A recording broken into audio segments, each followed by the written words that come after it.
Why did you come to settle down in California?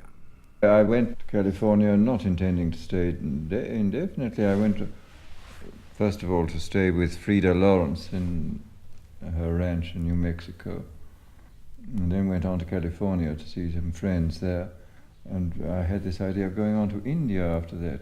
I had a sort of vague invitation to lecture there. But then I found someone who could help me with my vision, which was rapidly going downhill at the time. And I took this sort of course in visual re-education, which helped me a great deal. And then the war broke out. Then my first wife was still alive and showed signs of TB, and we had to go and live in a very dry climate in the desert. And then I found the climate suited me very well, and the general inertia kept me there. And I get it. I find it very satisfactory.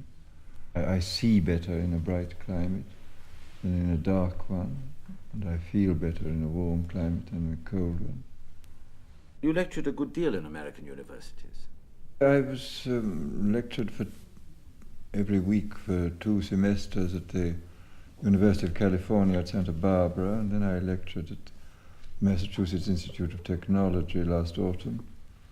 And last spring, the spring before this, I was for 2 months at the Menninger Foundation, at the psychiatric foundation in Topeka, which was very interesting. They have about 50 members of the staff, and I suppose about 150 young MDs and PhDs taking a 3-year course. To me, the most interesting thing was the opportunity of going around the mental hospitals. They have an enormous state hospital and a veterans hospital and Menninger's private hospital, and schools for delinquent boys and backward children and so on.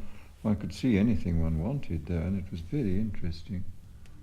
In the good hospitals, I mean, they attack on all the fronts at once. They give a certain amount of psychotherapy, they give chemotherapy, they give work therapy, play therapy, music therapy, and they really get to work on the person from every angle, and you have some chance of getting the person out in quite a short time if you have a decent hospital and use all these resources. Of course, there's no doubt that the whole organic approach now is gaining ground. I mean, it's quite clear that I think that schizophrenia is essentially an organic disease, and that it has a chemical origin, and probably in time they will find chemical means of coping with it. I was talking here the other day with Dr. Sargent, who tells me that he is the chief psychotherapist at St. Thomas's, and he uses entirely organic methods and gets very good results. You wouldn't dream of using sort of Freudian methods, so they just don't work. The person who succumbs to schizophrenia is in some way intrinsically and hereditarily vulnerable. That there is some anomaly in the metabolism and biochemistry of the person. Then this may be brought on, of course, by a psychological shock. I mean, the shock may sort of throw him off his balance, and the biochemical anomaly then may perpetuate this thing. And the whole art of dealing with it is to try to get the biochemistry back to normal, and at the same time to give the psychological support and also to teach the person to deal with his problems. I mean, if you can, to a considerable extent, teach the schizophrenic to cope with his these strange, abnormal perceptions of the external world which he has. Get him to be conscious of that these are abnormal and cope with them in a fairly rational way. But there's no doubt that we're on the threshold of very important changes in the whole treatment of mental disease. And some of these new drugs are very extraordinary. I mean, first of all, the tranquilizers have played an enormous part, and now these so-called psychic energizers are playing a huge part in getting depressed people back into a normal condition. How often have you taken mescaline yourself? I've taken mescaline twice and lysergic acid about 5 times, I suppose. I would like to take it about once a year, I think. But one doesn't, most people that I know who've taken it have no desire to sort of fool with it and take it constantly. I mean, the thing, you take it too seriously to behave in this way towards it. You wouldn't want to wallow in it. I mean, you need a good deal of time to digest this, I think. I mean, I don't know. Most people I know feel it don't have any special desire to go on taking it. I mean, they would like to take it every 6 months or every year or something of that kind. But I still have to meet one who wants to take it constantly. But isn't it a condition one would want to be in all the time? You couldn't be in it all the time because it is, so to say, beyond the level of biological efficiency. The world becomes so extraordinary and so absorbing that you couldn't cross the street without considerable risk of being run over. And you wouldn't want to do anything else because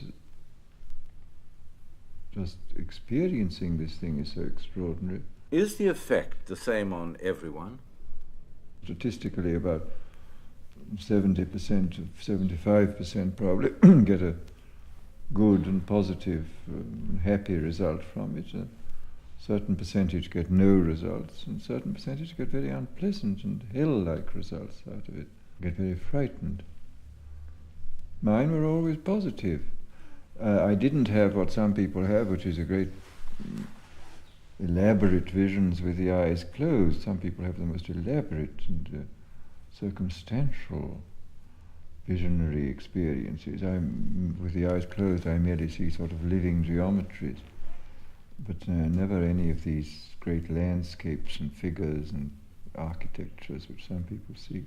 Do you sit or do you move about?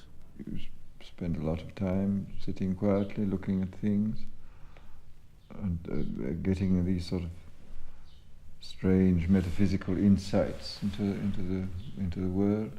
Is it a habit-forming drug? In most cases, it has no more hangover than 2 cocktails, and some people feel actually much better the next day. It's being used to some extent in therapy. There's a man here called Sanderson who uses it a lot. There are several people in America, and in Canada, there are several groups who've had very, very good results with alcoholism using LSD. And there's a new drug now, the psilocybin, which is derived from the Mexican mushroom, which is the same effect but doesn't last quite so long. And that is being used in France therapeutically with some success. Basically, you take a capsule of 400 milligrams, and the lysergic acid, you take this incredibly small dose of 100 gamma, which is 100 millionths of a gram, a 10,000th of a gram, 10th of a milligram, which is a homeopathic dose. It's perfectly extraordinary that it should have an effect. And in fact, it has an effect long after all traces of it have gone out of the body. It has an effect by triggering some, nobody knows exactly what. It probably inhibits one of the 27 enzymes which control the functioning of the brain. Either inhibits one or stimulates one, and I don't think anybody quite knows what it does. The intensity of the experience is entirely unlike any ordinary experience. But on the other hand, it quite obviously resembles spontaneous experiences which certain artists and religious people have unquestionably had.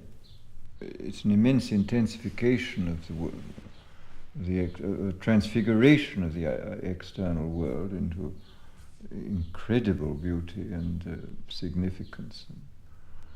It's also beyond this kind of aesthetic experience. There may be other experiences of a sense of solidarity with the universe, solidarity with other people. This understanding of such phrases as you get in the book of Job, yea, though he slay me, yet will I trust in him. This becomes quite comprehensible. This thing opens the door to these experiences, which can be of immense value to people. if they choose to make use of them, if they don't choose to. I mean, this is what the Catholics call a gratuitous grace. It doesn't guarantee salvation, or it is not sufficient and it's not necessary salvation, but if it can be collaborated with and used in an intelligent way, it can be of immense help to people. The sense that in spite of everything, which of course is the ultimate, I suppose, the ultimate mystical conviction, in spite of pain, in spite of death, in spite of horror, the universe is in some mysterious sense all right, capital A, capital R.